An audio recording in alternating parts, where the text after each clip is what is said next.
Hello, this is Concrete Path, and here we have a lecture that's index properties. So we have a few index properties left. Index properties. Now we are going for the index properties of that fine-grained soils. Index properties of fine-grained soils. These are the index properties of fine-grained soils. So we are going to say what are the properties of fine-grained soils. So one of the properties there that we call as consistency limits. Consistency limits. Consistency limits. Also, we call them as Atterberg limits. Atterberg's limits. That means they are given by your Atterberg, so that's your consistency limits. So we define this consistency that we have this soil, we have this soil. That is the soil. We say what is the relative ease? We say relatively what is the ease with which we can easily deform that, with which we can deform that, we can deform that soil, deform that soil. Now, if I say that your soil is hard, that means you would be your relative ease would be, that means if the soil is hanging, if the soil is hard and soil is soft, it's some plastic it's of I would say it's of a plastic nature. Where is the ease? That's really that is that. Where is the what can I say that? On what stage you would say you can easily deform the soil if the soil is hard and soil is plastic? So I would say on the plastic stage you would say your soil you can easily deform that. You can make those sculptures, you can make those extra, you know what I'm saying. So that's the consistency of that. We define the consistency in that way. Okay, now we say that we have defined these we have not Atterberg has defined 4 stages of that soil. So 4 stages of consistency we have defined. Consistency.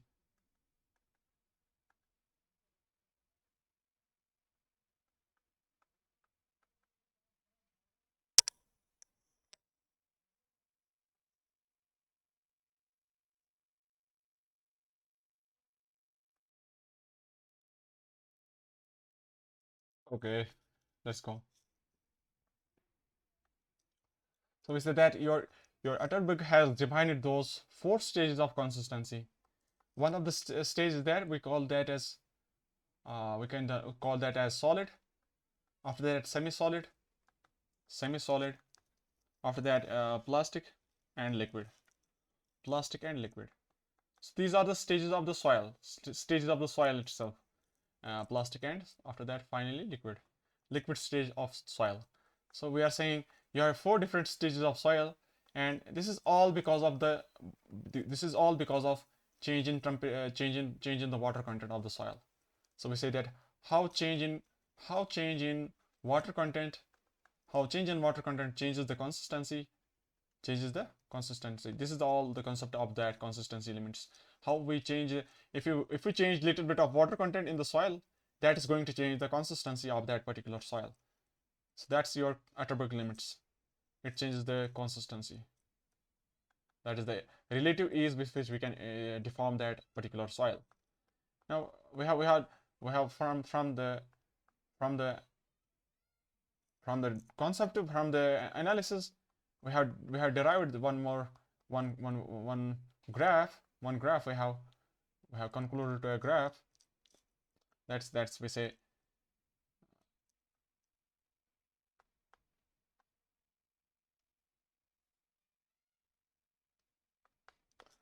Now we say that if your water content was a particular value, it was having a particular value of Ws. At that time we are having that volume, we are having a particular volume of Vs, or we can write Vd. We are having a particular volume of Vd at this location, and at a value of W water content, this is water content from the side, water content, and this is the volume of soil from the side. So we defined this, we have came to this curve from those experiments, and we reach it to this final curve. That's, we say that at a value of Ws water content we are having a volume of Vd, and at a water content of Wp we are having a volume of Vp. We are having a volume of Vp. We are having some value of Vps that is more than the Vd. And similarly we have one more point that's at a water content of WL, we are having one more volume, that's VL. We are having volume of VL. Then then the variation of that is a straight line here. The variation here is a straight line. Variation here is a straight line. And for the initial part, the variation is a straight line, actually horizontal straight line. For this part, variation is a straight line in this way. So finally your diagram is in this way. We can have final diagram. That's your diagram, final one. So we can draw now few dashed lines. We can draw now a few dashed lines here. So now we can have those 4 stages. We can apply those 4 stages here. So first stage is there, that we call as solid stage. After that we can write semi-solid. After that we can write plastic stage, and after that we can write liquid stage. So this is our graph that we have, that's related to that Atterberg's consistency limits. It's the graph volume of soil versus water content. Now here we say that this WL is actually WL, we call it as liquid limit. That is the water content at liquid limit. We can either call it as liquid limit. WL is actually, we can call it as liquid limit, or we can write it as water content at liquid limit. This, we can either write it in this way, or we can write in the short way that this is liquid limit, WL. And this one we can write, this one is your plastic limit. WP is your plastic limit, and WS is your shrinkage limit. Okay. Now we have to define these 3 terms. We have to define these 3 water content. So first one is here, that is we call as liquid limit. We can define that. What is liquid limit? What's liquid limit? We can define. What's liquid limit? So I would say, let's write that. What's liquid limit? Liquid limit, WL. This is the water content at liquid limit, or we can directly write WL, that's your liquid limit. Okay. Now we would say, what is this actually? What the water limit, that liquid limit is all about? So this is the, we say that this is the minimum water content. This is the minimum water content at which your soil is going to flow. Your soil is going to flow. Soil is going to flow. So this is one of the definitions we have. This is one of the definitions we have for the liquid limit. So we are increasing the water content in the soil. Now we are reaching to a stage. Initially the water content was less, so the stage was solid. Now after that soil has become semi-solid. Now after that soil becomes plastic. Now as soon as you enter that water content of WL, that means you are increasing the water content up to a value of WL. Now your that what you call as soil is going to flow like a liquid. It's going to flow like a liquid. Okay. Now we define that. Now how to determine this value? Now it should be having some value. How to determine this? How to determine that liquid limit? So for that we have few tests. One of the tests we call it as Cassagrande apparatus for calculation of liquid limit. One more kind of test is there that we call as cone penetration test. Or we can write cone penetration method, CPM. Okay. So first method is there, cone apparatus, Cassagrande's apparatus. Okay, Cassagrande's apparatus. So let's talk about this one. First one, that's Cassagrande's apparatus. So we should have some soil. We want to say what is the liquid limit. That's weight of water by weight of solids. So we should have a soil. In that there should be some water, there should be some liquid, there should be some solid, there should be some liquid also. So like that we can have some ratio of that WL. Okay. So here we say that you have one of the system. So there's one apparatus that's called as Cassagrande's apparatus.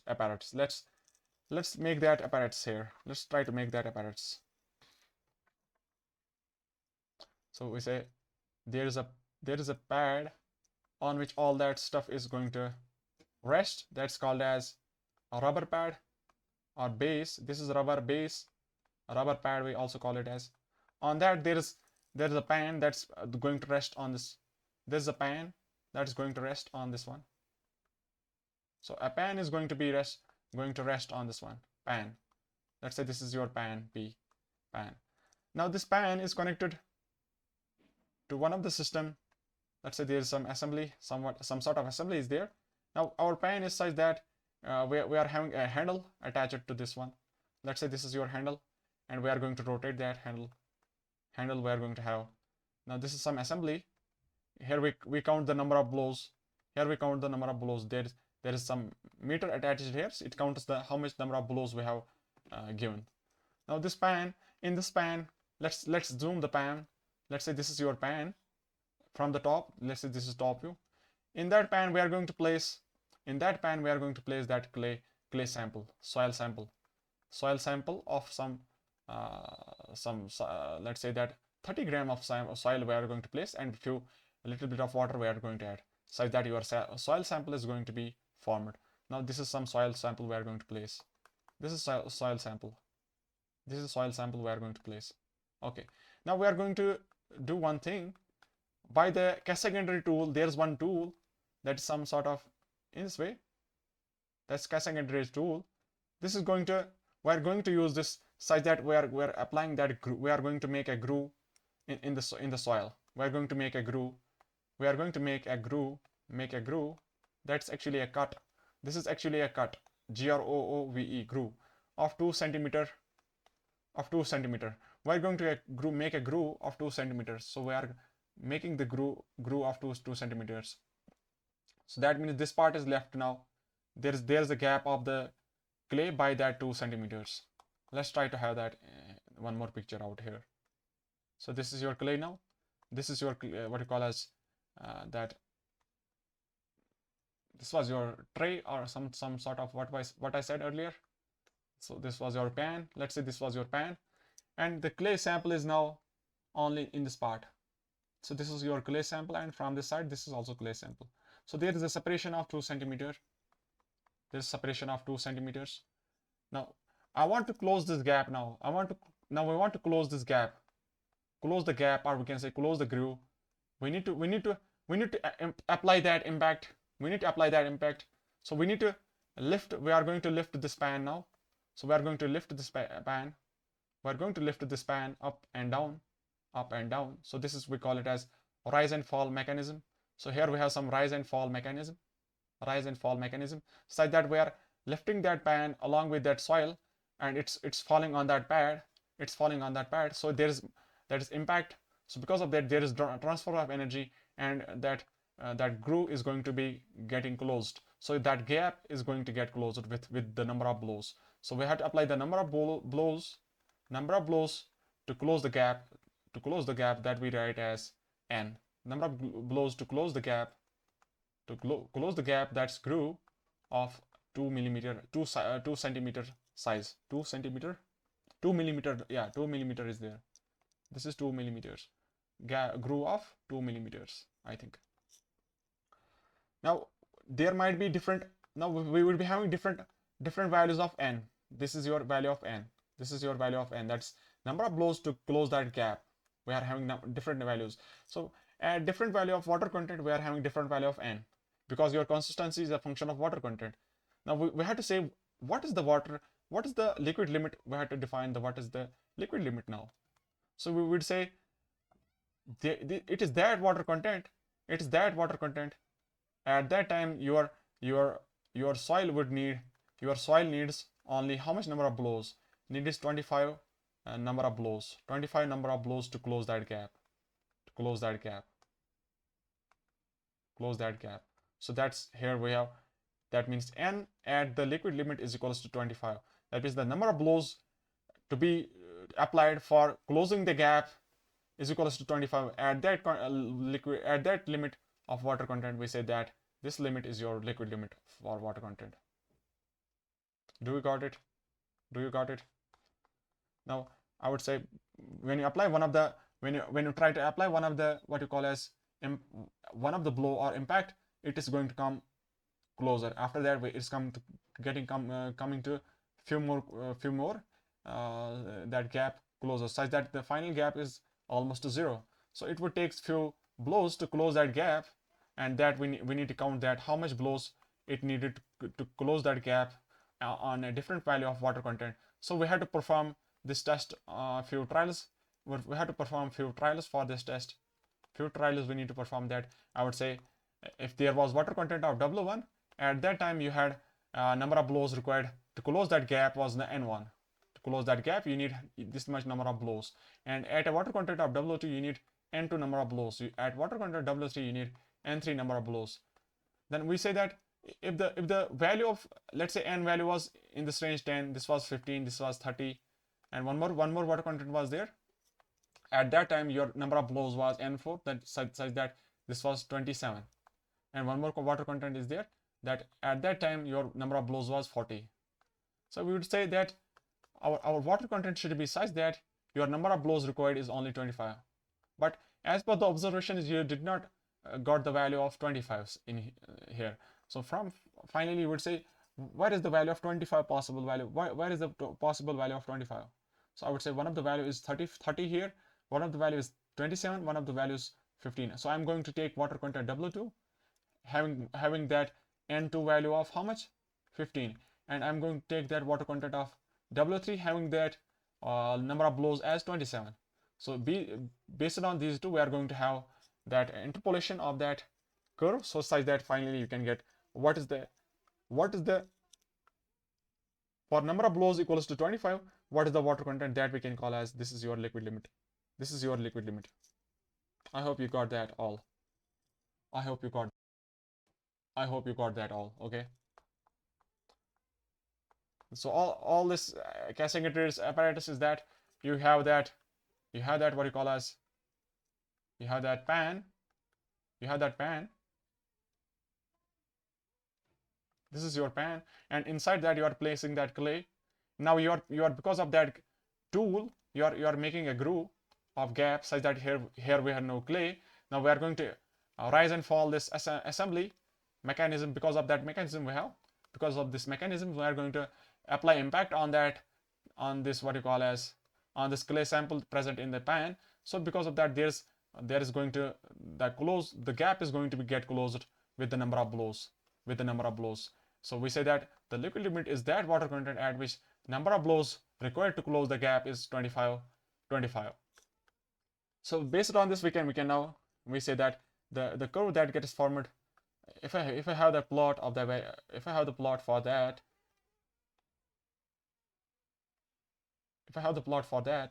let's say that we are having some water content of W1, we are having some water content of W2, and we are having some liquid limit of WL at a particular location. Now our curve becomes a straight line. If I make a graph that's between arithmetic water content, this side is arithmetic scale, and from this side we are going for logarithmic scale, log scale for your number of blows. So I would say this is log n, number of blows. So in terms of log of n, we are keeping that side horizontal, and vertical is that in the value of W itself, water content.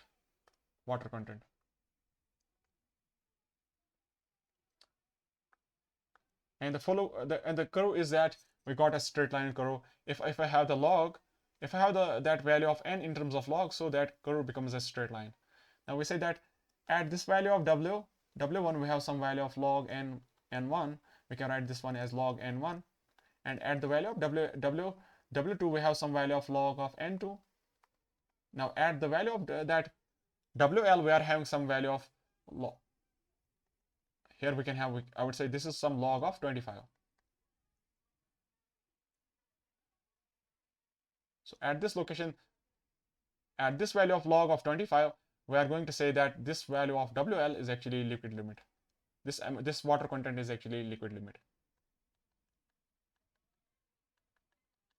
So this curve we call it as flow curve. This curve we call it as flow curve.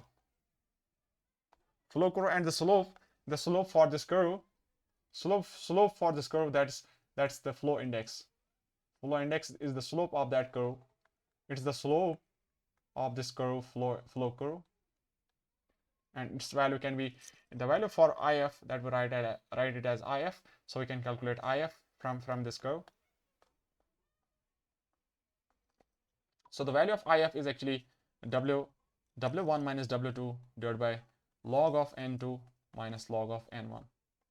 So that can be further written in this way, that the value of if is w1 minus w2 divided by log of n2 by n1. So this is the result we have for the flow index. For the value of flow index, this is the equation: w1 minus w2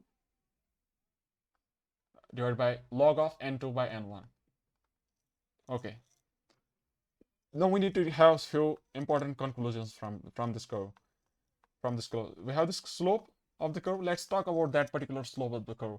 Let's take a general perspective. Let's say this is your water content from this side, and from this side we have log of n, and we have two curves. We have one of the curve in this way, and one more curve is there in this way.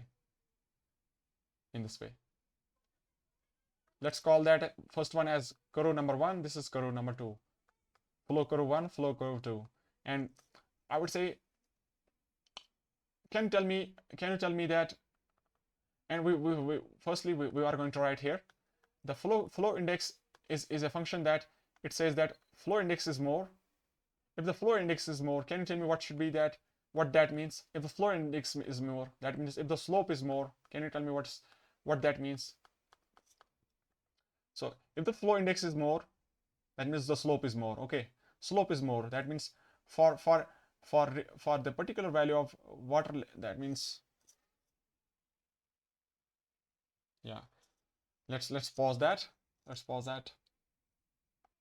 Yeah, let's say that we are saying that we have two different slopes of that curve. One is your flow curve 1, one is your flow curve 2. Okay, now based on that we have two different slopes. Now let's take that for the same value of water content. Let's say that for particular value, that is the same value of water content for these two curves. So that means these are your two curves. Let's say the water content is same here.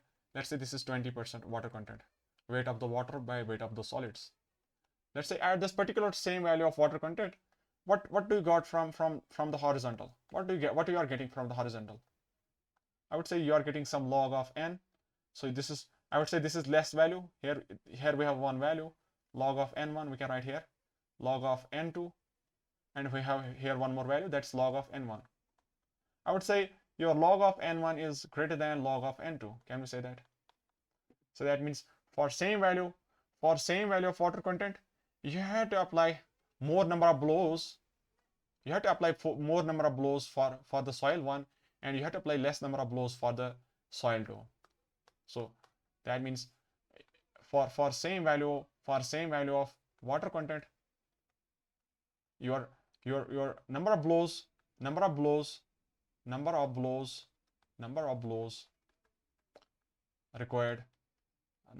required is more in what? Number of blows required are more in curve number 1. Required is more in curve number 1 as compared to curve number 2. So what this means? That means you have to apply more energy. For particular value of W. You have to apply more number of blows for what you call as curve number 1. That means because it's having slope less, you can see which one is having slope more. That I would say slope for the theta for the 2 is greater than theta for the 1. So that means flow index for the 2 is greater than flow index for the 1, because slope is more. So flow index for the 2 is more, flow index for the 1 is less. If the flow index is less, but it needs more energy, but it needs more blows, so we can have indirect relation that your flow index is inversely proportional to number of blows. That we can directly indirectly say that your strength is indirectly related to flow index. Your shear strength of soil is indirectly related to that flow index. If your flow index is more, that means your slope of the curve is more. So it's taking less number of blows to close that gap, particular gap. But if your slope is less, that means it is going to take more number of blows. It's going to take, it's not coming that it's not trying to fill that gap now. So that means it has a strength, it has a better strength capacity. It's taking more number of impacts, more amount of energy to close that gap. That's its strength is more. So shear strength for that soil is more. So why we are saying shear strength? So because for the soils we say that your soil is going to fail by shear. So your soil fails by shears. So that's why we talk about shear strength for your soil. So final conclusion here is that flow index is inversely proportional to that shear strength of soil. Shear strength of soil. So from this one, can you tell me now directly which one of the soil, there we have soil 1, soil 2, which one of these two soils is having more shear strength? I would say shear strength of 1 is greater than shear strength of 2 because flow index 1 is less than flow index 2. So you can have the final conclusion here. Very, very important. Okay. Now we are going to take one more part. We are going to talk about that base. We are going to talk about that base we have. If you see that base, it was made of what? A rubber base. That means this was your steel pan. Let's say the pan was of steel. Now if this is rubber pad, that means the noise that gets developed is less. That's the reason maybe we are keeping that rubber pad. So one more thing here is if you want to replace that rubber pad by some other material. So let's say that we have this pad base, we have this base of steel. Let's say that we have this base of steel or metal, we can write. One more is there. We have a rubber base. We have one more that is rubber base. We have one more that's soft kind of rubber. Let's say this is soft rubber base, or you can say this is very soft. So I would say that your flow index would be more for the steel. It would be more in this way. That means IF for the steel would be more. That is, slope for the steel metal would be more, and as compared to the rubber base, as compared to the soft base. That means for the steel metal, it would take less number of blows to achieve that value of that closing the gap. So for the steel, so this would be for the steel. That slope would be this one. This one would be the slope of the curve for the steel if you are using the steel base. And if you are using that rubber base, the curve would be somewhat in this way. And if you are using that soft base, the curve would be somewhat in this way. Soft base. So we can have that. You can have that also. Rubber base. This is your soft base. Okay. So we got that. Let's take the first and final part of final problem related to that liquid limit based on that Cassagne-Dresse apparatus in order to understand it properly. Okay. Let's take that first and final problem related to that Cassagne-Dresse apparatus. So this was the result for liquid limit test. Result of liquid limit test. So what we have number of blows. We have number of blows N, and we have water content W, water content small w. This is your this is the data we have related to these two. For the number of blows equals to 48, we have water content of 32.1. And similarly, we have number of blows 38, 29, 20, and 14. We have that water content in the way that 35.9, 40.7, 46.1, 52.4, 52.8. That means you can see the trend. Your number of blows decrease. So number of blows decrease as water content increases. So when the water content increases, there's flow of the soil. So we saw that the gap is going to get closed quickly because there is flow of that soil as that of a water. So by increasing the water, your soil behaves like a fluid. So that means your number of blows required are less. So that is the inverse relation here. You can keep this one also in the notes. By decreasing the value of N, your number of blows, increasing the water content, your number of blows required to fill the gap, to close the gap is required is less. Okay. Now we need to calculate. What should we need to calculate? Can you tell me what should we need to calculate? We need to calculate what is the liquid limit. What is the value of liquid limit? What is the value of liquid limit? Okay. What is the value of liquid limit? Okay. One more part we need to calculate. Get the value of flow index IF. Get the value of toughness index. Get the value of plastic index if plastic limit is equals to 23%. So these two we are going to talk about later. So we need to calculate flow index IF. How can you calculate IF? How can you calculate IF? So if I have that plot, I would say you have those values of water content versus log of n. Then the curve becomes format becomes in this way. Let's say this is your final diagram. That five points we have along the curve. We can take those 5 points along the curve, such that here we have a water content of 32.1. Yeah, 52.8 we can write maximum value. 52.8, and after that we have 46.1, we have 40.7, we have 35.9, we have 32.1 at this value, and at the rate of log of n equals to log of 48. So this value we can write, this is log of 48. Here we can write log of, yeah. So that's the procedure we can write here. It's given to you. Okay, here we can write 48. 48. After that 38, 29, 20, 14. So this is the data we have. Now we need to say what is the liquid limit. If you draw that plot, because the plot is all about the semi-log graph. So this is the plot that from this side we have arithmetic scale and from this side we have log scale. So this graph would be provided to you. Okay, this graph would be provided to you. Now we need to draw that point. We need to draw those points. Let's say this was given to you that you can have those points. Then you can finally plot those points. It's easy. It's not a big task. It's not a big task if you have that paper. If you have that paper with you, so you can draw those points accurately. Okay. Now finally you can draw the final curve in as a straight line.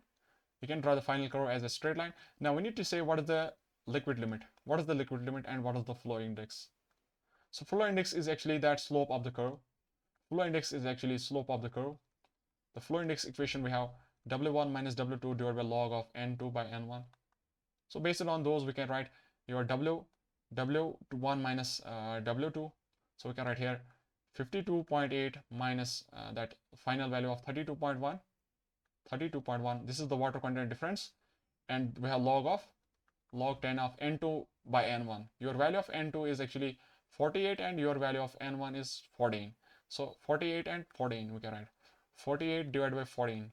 So this is the ratio, and IF is coming to be equals 30.68. Yeah, 38.68%. It's in terms of percentage. You can write in terms of fraction also 0.3868. Let's say that you got percentage of 38.68%. Flow index of IF. Okay. Now we need to calculate what is the liquid limit. So we have the definition for liquid limit, that the number of blows at that time should be equals to 25 to close the gap. So we need to say at value of n equals to 25, what is the liquid limit? What is the value of water content? So I would say for number of blows equals to 25, somewhere here, we have to calculate a value of water content size that we would be calling that as what you call as liquid limit. So this value you are going to see from the graph. There is no equation for that. You have to see it from the graph. So by the observations, you can say your liquid limit is coming to be 43%. Your liquid limit is coming to be 43%. And you can also see that from this one. You can see that from this one directly, that if your water content is that if your number of blows should be in the range, number of blows should be in 25. Okay, number of blows should be 25.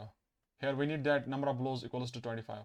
So this is in the range of that 40.7 to 46.1. if I have a linear interpolation of those, if I have those linear interpolation of those, I can say that your water content would be somewhere in between these two. Some middle value we can take based on that, because this is 20 and this is almost 30, so we can say this is around at the middle, so we can write almost some value of 43, almost a difference of those two, almost a 43 we can write directly. A guess is there, 43% is the water liquid limit for that. And one more part of the problem was that we need to calculate toughness index, IT we need to solve, IT. And one more part, that's IP, your plasticity index, that we are going to study it in your next lecture, I can say. That's actually a difference of liquid limit minus plastic limit. So once we got the 43 as 43% as liquid limit, you subtract that plastic limit given to you, 23, so you can get 20% of IP. And one more thing is that is toughness index. Toughness index is it's the ratio of plastic index by flow index. It's the ratio of plastic index by flow index. So we can substitute those values. Plastic index of 20, flow index of IF 38.68%. So you can get the ratio of 0.52 toughness index. And conclusion here is that when we can write this one, we have not touched it, still we can write when IP is greater than 17, when plastic index is greater than 17, we say that soil is highly plastic. Soil is highly plastic. That's the soil is in a plastic zone, plastic stage. Soil is highly plastic. Okay. And one of the methods, that was one more method for the liquid content liquid limit determination, was that we said that was cone penetration method. Cone penetration method.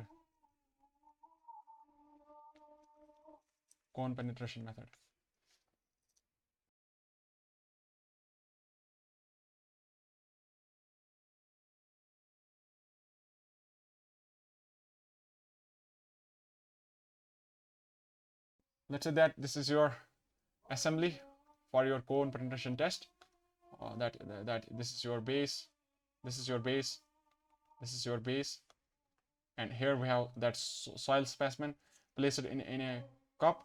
Let's say there we have some sort of cup is there, and soil is placed inside. Soil is placed inside that cup, and from the top we need to remove this part.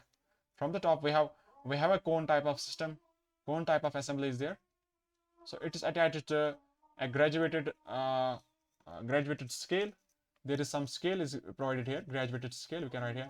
This is a graduated scale. So let's say that this is connected to this what you call as support. This support, we can say this is stand, and from the top we are going to release this cone. We are going to release this cone gradually, and when this is going to touch that, finally we are going to release it. And for time t equals to 30 seconds, for time equals to 30 seconds, we are going to keep it. We want to say how much penetration is there, and we say that the liquid limit is that water content. The soil should be having some water content, so liquid limit is that water content. That means it should be that water content. If you are keeping that cone into the soil for 30 seconds, your penetration should be equals to, your penetration in the soil should be equals to 25 millimeters. So your reading should be 25 millimeters. That means your cone should penetrate 25 millimeters into that, 25 millimeters. So at that water content, we'd say cone is released, allowed to penetrate for 30 seconds. Water is adjusted such that water content is adjusted such that penetration is 25 millimeters for 30 seconds. For 30 seconds of penetration, we say that what is the final value of penetration? That is 25 millimeters. At that water content, we would say that particular water content is your liquid limit for that soil. And we say that your soils are having, this is one more important statement, that at the water content limit content, okay, at the water limit, your shear strength is almost equals to 1.75 kilonewton per meter square. So this is very negligible value. This is, we say that this value is negligible. So soils are having negligible shear strength at the liquid limit at the liquid limit. Sorry, at the liquid limit. We are talking about the liquid limit. At liquid limit. At the liquid limit, all soils are having almost the same strength. That is, we write shear strength is almost the same. That is 1.75 kilonewton per meter square. That's a negligible value of shear strength at the liquid limit. So this is one more important statement. That means all the soils, we say, they are having a range of that strength that's almost 1.75. Okay. If I try to plot the stress strain profile for those four stages of that, for those four stages of the soil consistency, we had that curve, volume of the soil versus soil versus water content. We have seen that, we saw that, we said that this is your solid stage, this was your semi-solid, this was your plastic, and this was your liquid stage. Okay, then if I want to make those stress strain profile, I would say for the soil in this range, your stress strain diagram would be somewhat in this way, and for this one, your stress strain would be little bit lesser. Okay, after that your plastic stage would be somewhere where we reached. Your plastic stage would be a little bit some sort of plastic nature, and after that, for the final one, you are having a strength less, even at a lesser value of stress, your deformation is very much. So it's some sort of a liquid. It's some sort of liquid flow. So these are the four profiles for your that stress strain. Initially, we have a better one. We have a better stress strain profile. After that, we have reducer stress peak. The value decreases. After that, we have that plastic type of flow. After that, we have liquid flow. So that's your stress strain profile. Okay. So where we have reached, we need to see that. Okay, 42. Now we are left with that plastic limit. We can talk about plastic limit now. Plastic limit. So this is the what you call as, it is the minimum water content at which soil is in plastic stage.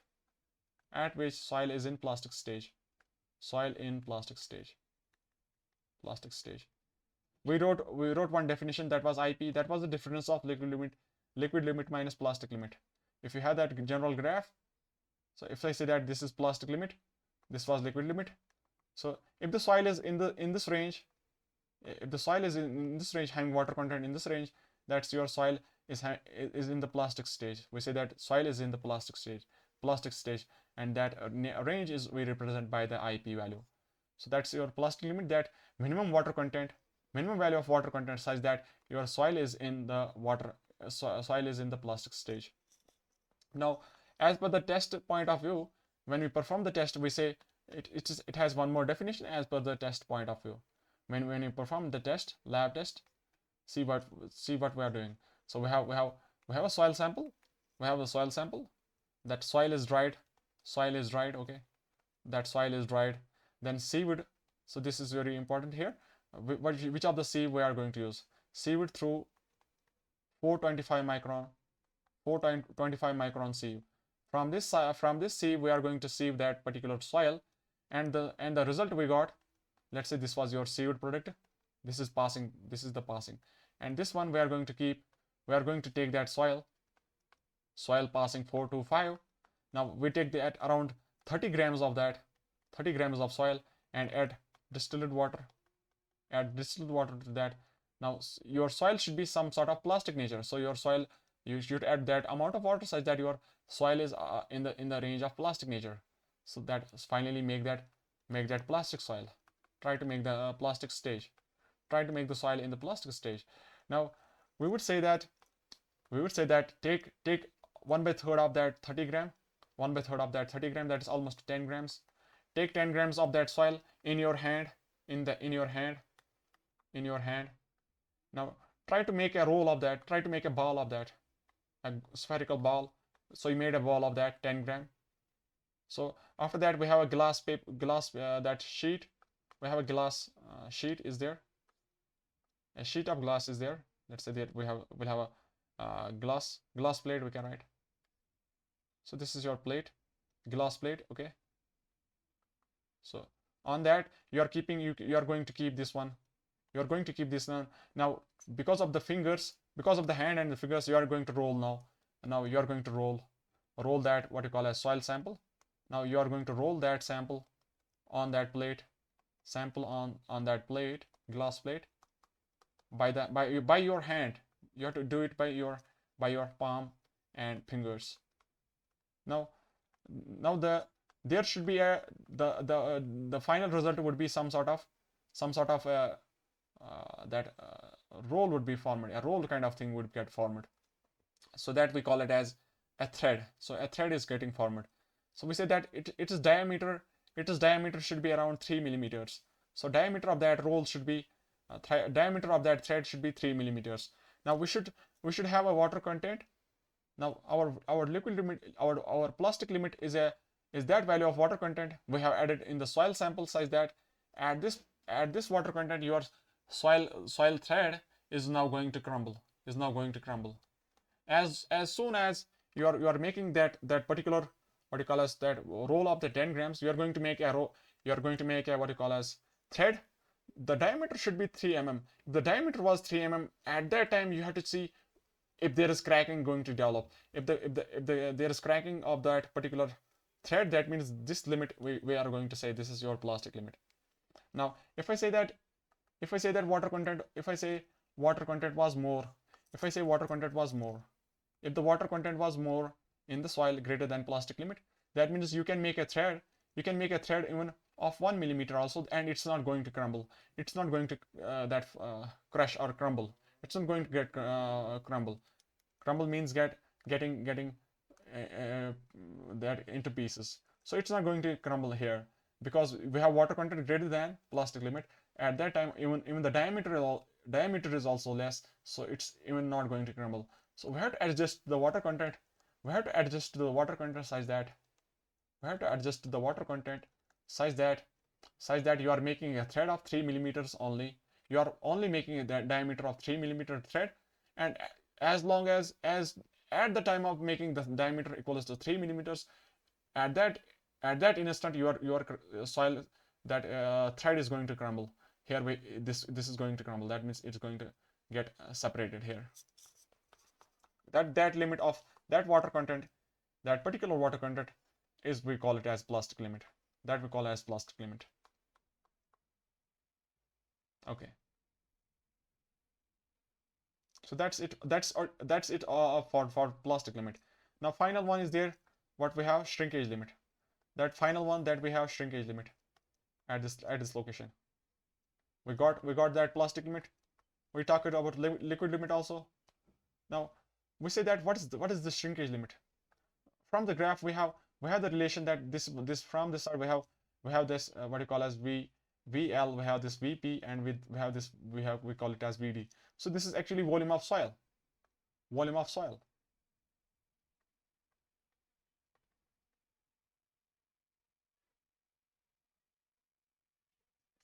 So this is the volume of soil with respect to change of water content. That means if your water content is greater than shrinkage limit, that we call it as shrinkage limit, WS. If your water content is greater than shrinkage limit, your volume of the soil specimen is going to increase. You can see your volume is getting increased. So I can write that if your water content is greater than shrinkage limit, your volume of the soil is going to increase. Volume of soil is going to increase.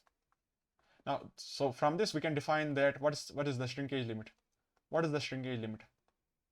So it's actually water content. This is actually water content at shrinkage limit.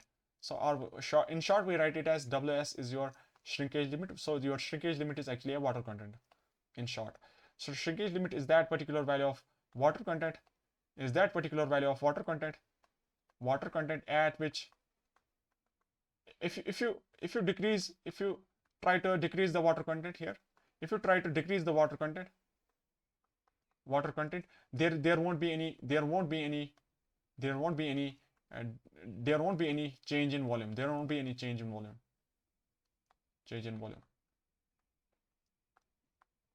So that means it's the maximum value of water content at which further reduction in water content does not reduces volume, that does not change the volume. So this is the maximum value of water content.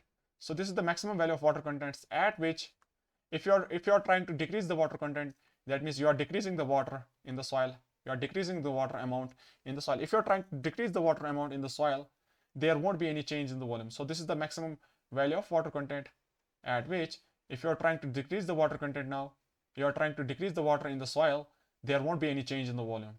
That's why the diagram, that is the variation here, is a straight line. That means you try to decrease the water content, but the volume is not going to change. And the volume here, the volume at the rate of shrinkage limit, that is actually dry volume. That is actually, also we can say, that is dry volume. So that means, what that means actually, can you tell me what that means? If there is no volume change, at this critical location, at this critical value of water content, that means your voids are going to be taken over by air. So air is going to come and take those voids. So that means your three-phase diagram would be developed. If there was solid, there was water, and now air is going to come. And at that case, at this location, I would say this is your phase diagram at the shrinkage limit. At the shrinkage limit, the phase diagram is in this way. We have some solid and we have some water only, such that your volume of void is entirely filled by volume of water at that shrinkage limit. But if I talk about dry condition, at dry condition, that means there is no water, there is only air. At that same time also, we have the same value, that volume of void is actually equals to volume of air, and there is same value of that solid is there. Okay. Now one more point here, we can say, at this point your what you call as saturation is equals to 1. So saturation is equals to 1 at this point. So this is the critical point, that at the rate of shrinkage limit, your saturation is equals to 1. That means after, if your liquid limit, if your water content in the soil is greater than shrinkage limit, your saturation is going to be we say that this is oversaturated, we can write. That means saturation is, we can say that is 1, but the critical location here is that yeah, we can kind of write it in this way, that your shrinkage, at shrinkage limit, this is the final one we are writing, at shrinkage limit, your degree of saturation is coming out to be 1. Before that value, there is no the shrinkage would be less. Before that, shrinkage is that saturation is less, degree of saturation is less, sorry. At that shrinkage limit, your degree of saturation is equals to 1, that is 100%. But if I write, if water content is less than shrinkage limit, your degree of saturation would be less than 100%. And if water content is greater than shrinkage limit, your degree of saturation is 100%. But one more statement, that your volume is going to increase. But volume is going to increase with increase of water. Volume is going to increase with increase of water. So that's very, very important. Final statement, to get rid out of that shrinkage limits, this is very, very important. This is very, very important. At shrinkage limit, at water content equals to shrinkage limit, degree of saturation is now going to be equals to 1. But if your water content in the soil, is less than that WS shrinkage limit, your degree of saturation is less than 100%. That means some of the voids are taken by the air. Some of the voids are taken by air. So we have one more relation for that degree of saturation and air content. Degree of saturation and air content. We write that degree of saturation and air content is actually equals to 1. That is 100%. So if I say that your value of degree of saturation is actually volume of water divided by volume of voids, and your air content is actually volume of air by volume of voids. So if I simplify that, I would say this is weight of volume of water plus volume of air divided by total volume of voids. But your total volume of voids is actually volume of air plus volume of voids, that is equals to 1. So your S plus AC is equals to 1. And one more is there, that was related to, that is actually this part. Yeah, that we can see later. Okay. So this is the final statement related to the shrinkage limit, that at that critical location of water content, your saturation is now going to be 100% at that critical location, and volume is not going to change. Volume is not going to change if your water content is less than that shrinkage limit. From the curve, you can see that. If your water content was just less than your shrinkage limit, your volume is not going to change now. But as long as you increase the water content little bit more than shrinkage limit, your volume is going to increase now. Your volume is going to increase, but your degree of saturation is already 1. It has already become 1 at this critical location, but your volume is now going to increase as long as now you are increasing the water content. Okay. So from this diagram, you can have a general by the similar triangles, you can draw one important equation. You can draw here, that's VL minus VP divided by WL minus WP, that is equals to VP minus VS divided by WP minus WS, and that's also we can say that VL minus VS divided by WL minus WS. So that's very important here. So from this we can do a lot of stuff. We can do a lot of stuff from this one. So from this diagram. Okay. Now for the determination of the shrinkage limit, so we have this concept here. Let's write that shrinkage limit determination. Shrinkage limit determination. Shrinkage limit determination. Shrinkage limit determination. Let me check the time. Shrinkage limit determination. Okay. So we write it as W curved, so S. It's not weight of solids. Weight of solids we are going to write as capital WS. This is weight of solids. Weight of solids, and this is your shrinkage limit. Small W with curved that W. Okay. Shrinkage limit.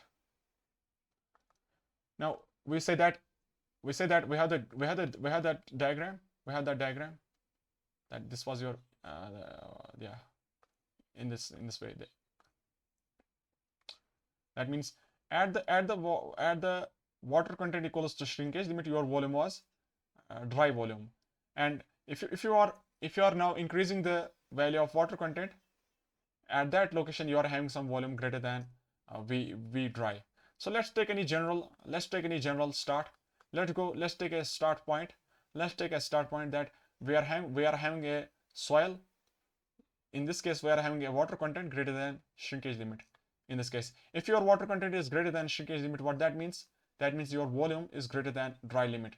So let's say that at that condition, your volume was V1. So this is the total volume at the first condition, initial condition. We have total volume of V1, such that we have some solids. We have some solids of S, and it is occupying some weight of W solids, and we are having some weight of volume of Vs, and all other stuff is taken by water. So this is all water. This is all water for the first case. Now we are going to take, now we say that at critical location of shrinkage limit, we want to draw that what you call as, we want to make that phase diagram. At this condition, that if the water content is now equals to shrinkage limit, at that condition your volume is going to decrease. Now your volume is going to decrease, and the final volume is equals to V dry at this condition. So if I have the second phase, that at this time when my water content was equals to shrinkage limit, at that time, now my phase diagram is only this much, such that my volume is only now some V2. So this is my volume left, such that the difference here is, I can say this difference is now, can you tell me what is the difference here? What is this value? What is this value? Let's keep it here. I would say you had these solids. you had the water also. This much amount of water is left at that condition when water content was equals to weight of that shrinkage limit. When water content was equals to shrinkage limit, and this part we have this weight of solids. This is weight of solids. Okay. Let's say that initially we have water content. We have total weight of W1. At the initial case, we have total weight of W1. This total weight is W1, total weight of W1. So these are the readings we are taking. So we know that what is the value of V1, what is the value of W1. So these are the readings. And we need to say what is this value? What is this value here? Let's remove this part. We want to say what is this value? Can you tell me what is this value? What is the difference here? So it's because of the decrease in volume corresponding to, because we are going to decrease the water content from W1 to, we are going to decrease the water content from W1 to WS, because we are going to decrease the water content from W1 to WS. Okay, because of that decrease, your volume is going to decrease by this amount. Okay, and we're going to take one more case. Third case is there that if I have this sample now we are going to dry this sample. So this is the dry condition. This is the case of dry condition, that your soil is now dry and you are only left with that soil here. So your weight of soil is actually total dry weight. So your dry weight is actually total weight of that soil solids, and the volume here is actually V dry. And that same volume would be retained. That same value would be retained throughout. That means here we can see here, if your water content was equals to shrinkage limit, you are having a volume of Vd, and if your water content is equals to 0, you still have a volume of Vd. That means those volume of voids are taken by volume of air. So that's here what we are writing. Now I would say, can you tell me what is the difference now? Finally, this part, I would say this is actually initial volume of V1 minus dry volume of V dry. Can you say that? So this is the mahole we are making. So we would say, what is actually the shrinkage limit? This is actually water content at that shrinkage limit. Yeah, weight of water. Yeah, this is actually the weight of water at that shrinkage limit. Let's write it as a capital W. Weight of water divided by weight of solids. Isn't it? It is actually weight of water by weight of solids. Now I want to say, if we talk about W1 minus W solids, what is the value of W1 minus W solids? If I compare first diagram versus third diagram, W1 minus W solids, what is the difference here? W1 minus W solids.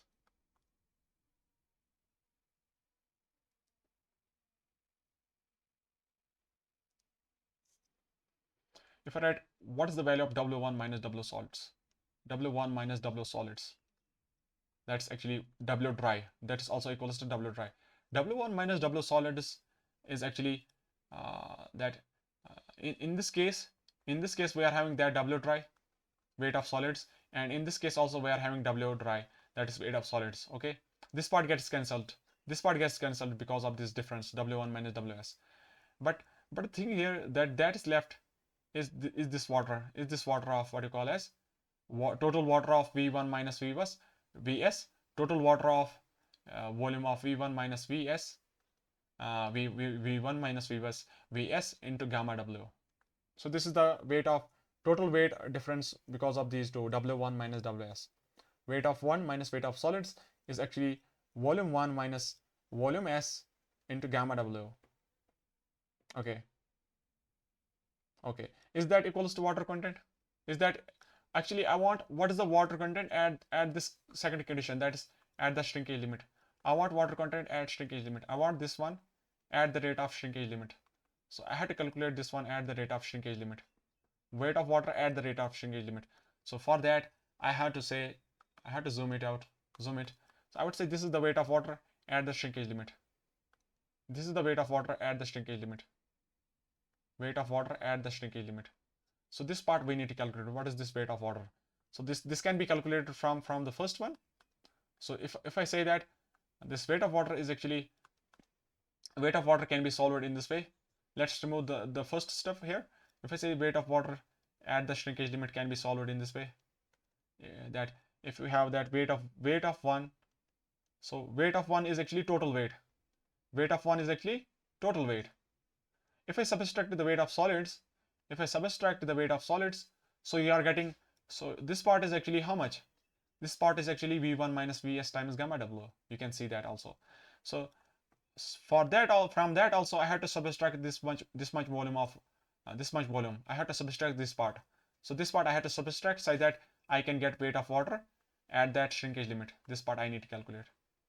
So I can say that now your weight of water at the shrinkage limit is actually W1 minus weight of solids, okay, minus I had to subtract one more part, that is volume 1 minus volume dry times gamma W. So this is the final statement we have to get.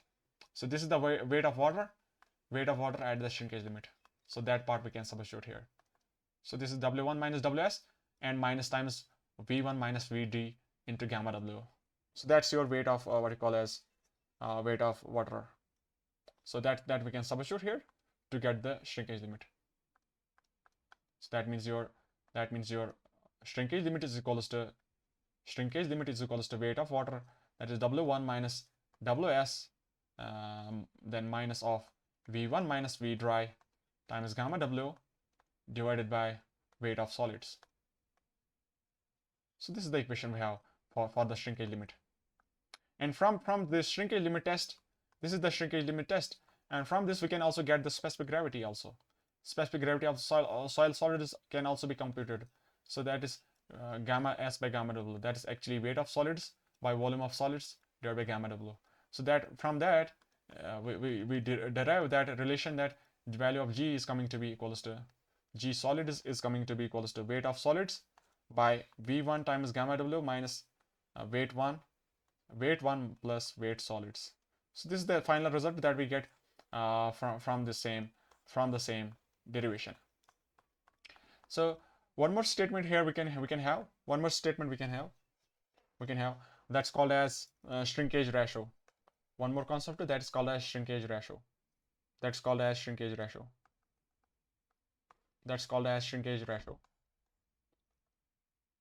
Shrinkage ratio.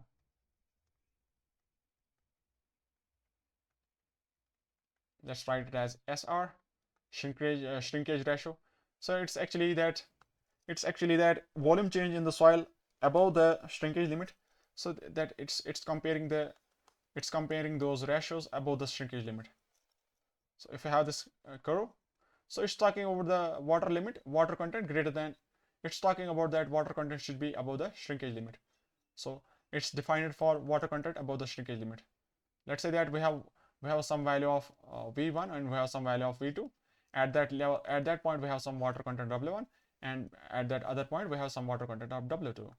So for that we are defining this what you call as shrinkage ratio, and at the shrinkage limit we are having volume of V dry. Okay, let's define this shrinkage ratio. It's saying that your volume change as percentage of dry soil volume, your volume change as percentage of dry volume divided by per unit. This is also we can say that per unit change of water content, per unit water content change, per unit change of water content, change in water content. But all this statement is, we say that this is valid for that water that above the shrinkage limit, Let's try to understand what this statement means. Because whenever there is change, we are taking the change in the straight line part. That is actually a linear part. In that part we are trying to take that change. So for that difference, that particular change, volume change and water content change, for that your what you call as your water content should be greater than shrinkage limit. That's why it's saying that your shrinkage ratio is defined above the shrinkage limit, such that it is equals to volume change that's actually equals to volume change as a percentage of dry volume per unit change in water content above that shrinkage limit. Let's try to get that. Let's say that we have that volume change of from volume of V1 minus V2. I would say your shrinkage ratio can be said that this is the volume change, that is V1 minus V2 between those 2 points. One of the point is here, one of the second point is here. V1 minus V2 as a percentage of dry volume. That means it is saying that we have this change as a percentage of dry what you call as dry volume. V1 minus V2 change in volume divided by Vd into 100, and then divided by that per unit water content change between those 2 points. So water content 1 minus water content 2. So that's your shrinkage ratio. Do we got this from the statement? That is the volume change as a percentage of dry volume per unit difference of that is change in water content between above the shrinkage limit. Okay.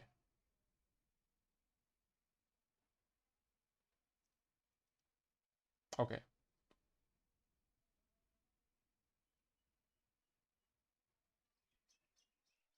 Okay. Okay. Okay.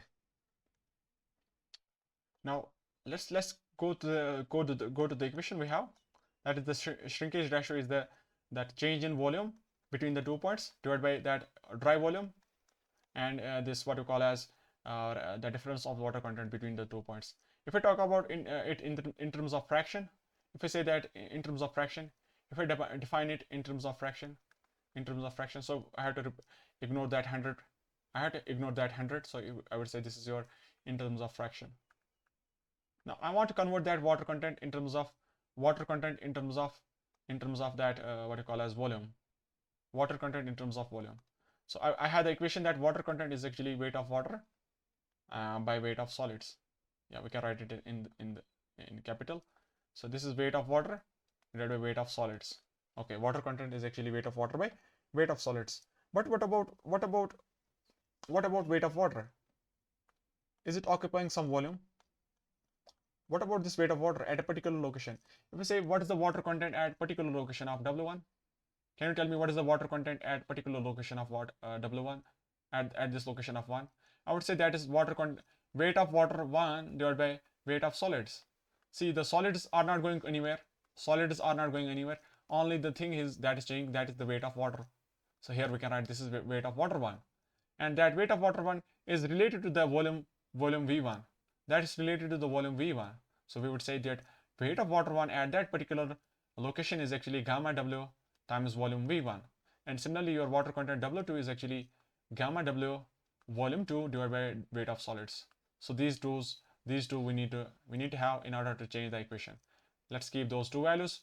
So we are going to convert that W1 W2. So we can write this one again, that this is your V1 minus V2 divided by Vd. Then we have this W1 minus W2. So that equation we can write. What was the equation? And that gamma W times V1 divided by weight of solids minus gamma W times V2 by weight of solids. This is the equation we got. And from this we can simplify it. We can simplify it again.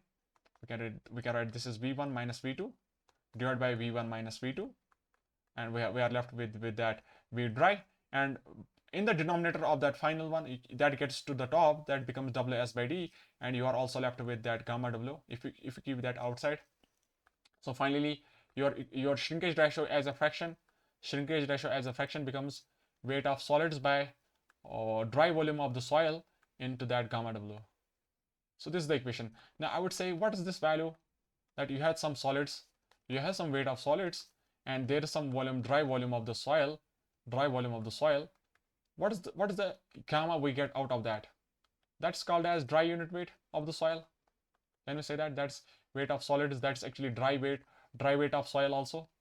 So that's actually weight of solid is divided by dry volume of soil. So that's actually gamma dry. So your shrinkage ratio as a fraction becomes equals to gamma dry by gamma W. So very, very important. Gamma dry by gamma W. We can write it as dry density by density of water density. So this is the state. We got that shrinkage ratio is the ratio of dry density divided by water density, and dry density is of the soil. And we can also call it as what we call as mass specific gravity of the soil. We can also call it as mass specific gravity of soil. Mass specific gravity of soil.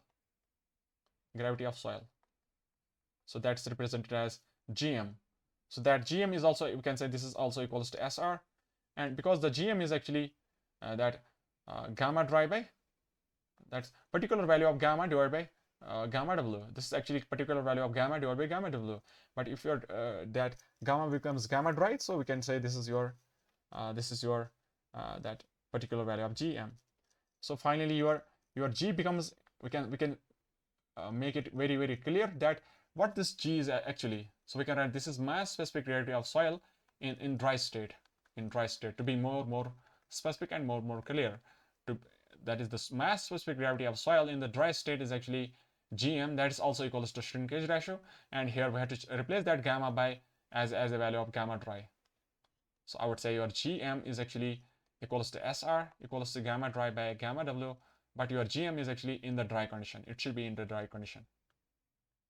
Otherwise, your gamma can be any other value, gamma bulk, gamma sat, gamma any other thing, gamma solid also. But when the soil is there and in the dry condition at that time, this is the condition we got. Okay.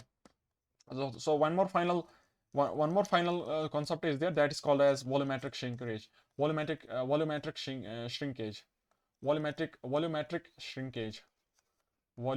shrinkage. Okay. Shrinkage. That we can write as Vs. That's actually what was the change? That was the change in volume. Can write delta volume as a percentage of dry volume. This is also in the same statement we have about the shrinkage limit. So if I write that this is the volume shrinkage, volumetric shrinkage is actually volume 1 minus volume 2 into 100 divided by what you call as volume dry. So this is actually a part of that shrinkage ratio. Can we see that this is a part of shrinkage ratio? If I say what was the shrinkage ratio actually? Shrinkage ratio was actually V1 minus V2 divided by V dry into 100 and what you call as divided by that W1 minus W2. So that means we can say that your shrinkage ratio is actually volumetric shrinkage times some value. So this we can simplify that. This is actually volumetric shrinkage divided by W1 minus W2. So finally we can write your shrinkage, your volumetric shrinkage is actually your shrinkage ratio times W1 minus W2. Very important. Okay, we got these few statements. We got few equations. We need to have those. Memorized. Okay, that's the end of that. All that stuff related to that. Those limits, consistency limits. I hope you would be enjoying those concepts. Now we are going for in the next lecture we are going for the problems related to that shrinkage limit. Thank you for watching that. All that stuff we have, all that mahal we made. Okay, thank you.